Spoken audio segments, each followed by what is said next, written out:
الكريم أما بعد فقد قال الله تعالى في القرآن المجيد والفرقان الحميد أعوذ بالله من الشيطان الرجيم بسم الله الرحمن الرحيم قل هو الله أحد الله الصمد لم يلد ولم يولد ولم يكن له كفوا أحد.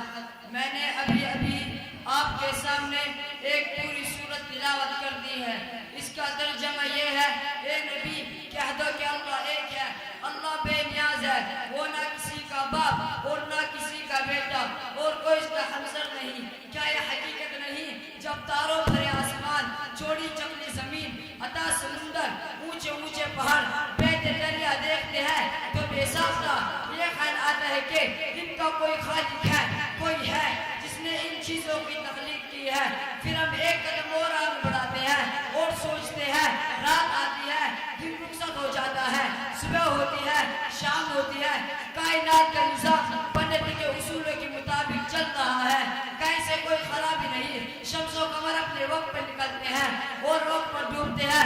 تو بے ساختہ یہ کہنا پڑتا ہے کہ اس عظیم کائنات کا کوئی حاکم ہے، اسے کسی کے تعاون کی ضرورت نہیں، جو سارے جہاں سے بے نیاز ہے، کسی کا احسان مند نہیں، وہ جو چاہے کرتا ہے، اسے کوئی روکنے والا نہیں. کیونکہ اگر کوئی روکنے والا ہوتا تو دنیا کا نظام اس اچھے ڈھنگ سے نہ چلتا.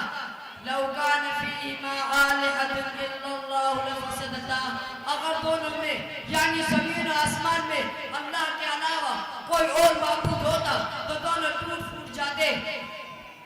جب کسی ملک میں دو بادشاہ نہیں رہ سکتے تو کسی بھی ادارے کے کئی صدر کیسے ہو سکتے ہیں؟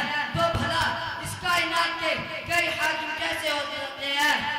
تعجب ان لوگوں پر جو سارے جہان کے کئی صدر مانتے ہیں اور کوئی باپ بیٹا روح القدس کا نظریہ تراشے ہوئے ہیں اور کئی ہزاروں دیوی دیوتاؤں پرمیشور کا ساز بناتا ہے. مگر بڑے افسوس کی بات ہے کہ لوگ انہیں بیوقوف کہتے ہوئے ہچکچاتے ہیں. حضرات ممکن ہے کہ دوران تقریر اس شراب حقیق تقسیم سے کچھ غلطیاں ہو گئی ہو تو میں بھی اور انسانوں کی طرح ایک انسان ہوں، اس لیے مجھ سے غلطی ہو جانا کوئی حیرت کی بات نہیں. آپ حضرات سے گزارش ہے کہ مجھے مطلع فرمائے کہ میں نے کون سی بات غلط کہی ہے تاکہ آئندہ میں ایسا نہ کروں. انہی چند باتوں پر میں اپنی تقریر کو ختم کرتا ہوں. نقشہ توحید کا ہر دل پہ بٹھایا ہم نے، نقشہ توحید کا ہر دل پہ بٹھایا ہم نے، زیر و خنجر بھی کا کہبان سنایا ہم نے. جس کی عبادت سے سلم سہمے ہوئے رہتے تھے، جس کی عبادت سے سلم کہنے ہوئے رہتے تھے، منہ کے غلطی کے روح اللہ احد کہتے تھے. ماشاءاللہ بہت اچھے. آئیے حضرات پروگرام کو آگے لیے چلتے ہوئے میں آواز دے رہا ہوں اسی مدرسے کا ایک طالب علم ہے جس سے میری مراد محمد ذیشان کھتولہ. وہ آئے اور اپنی تقریر سے ہم سبھی کو مستفیض فرمائے.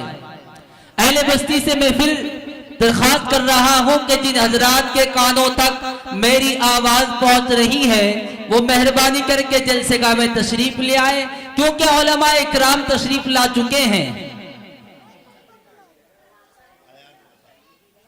ایان اسارہ وہ بچہ آئے اور اپنی تقریر سے ہم سبھی کو مستفیض فرمائے.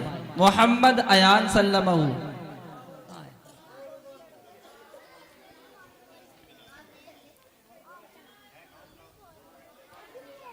جن بچوں کا پروگرام ہے وہ اسٹیج کے قریب رہے.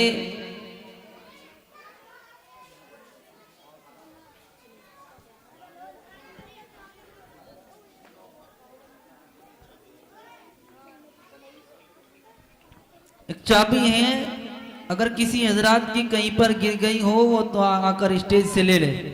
ایک چابی ہے.